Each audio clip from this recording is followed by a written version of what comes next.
हर्क साम्पाङ भनेको बोलीको ठेगान नभएको मान्छे हो। पहिला कुलमानलाई एमसीसीको मान्छे हो भन्नेले अहिले रवि र बालेनलाई पनि जोडेछ।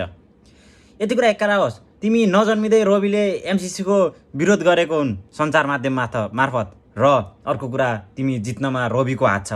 कति भन्थ्यो हर्कलाई भोट हाल्नु, हर्कलाई भोट हाल्नु भनेर। धरानबाट नयाँ उठ्याछ सञ्चार माध्यम मार्फत। त्यति बेला रवि लामिछानेको फ्यान फलोइङ अहिलेभन्दा धेरै थियो वास्तवमा भन्यो भने। र बालेनको पनि 20% हात छ तिमीले जित्नमा। यति कुरा एक्कारा होस्, तिमीले जसलाई सराप्छौ त्यसैको हात तिमीले जित्नमा छ। तिमी आफै डाउन हुँदैछौ हेर, तिमी आफै डाउन हुँदैछौ। हो, तिनीहरूले त्यही टाइममा विरोध गरे। अहिले पनि एमसीसी तिमी पनि त बिचमा रोक्या थियौ। किन रोक्यौ त? दिनकै पोस्ट गर्नु पर्थ्यो। तिमीले जस्तो दिनकै पोस्ट गर्ने उनीहरूको समय छैन।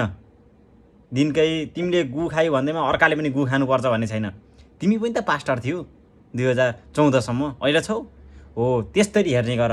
मान्छेको गल्ती भयो होला कुनै ठाउँ, तिम्रो पनि त गल्ती छ। जनयुद्धमा पैसा लुट्या होइन तिमीले नेपाली जनताको, होइन? अनि त्यही भएर गल्ती सबैको हुन्छ हेर, त्यसलाई स्वीकार्न सक्नुपर्छ। मान्छेबाट गल्ती हुन्छ तर स्वीकार्न सक्नुपर्छ। मेन यति हो। तिमी जसलाई गाली गर्दैछौ त्यही देशको कर्णधार हो। तिमी पनि देशको कर्णधार हो, तर तिमी आफू मात्र म पै भन्न थाल्यौ। तिमी आफै मात्र म भन्दा ठुलो कोही छैन भन्न थाल्यौ। उनीहरू भुइँ मान्छे हुँ भन्छ, तिमी म भन्दा ठुलो कोही छैन भन्छौ। तिमी आफै डुब्दैछौ, तिनीहरू आफै गर्दैछन्। हस् त, नमस्ते।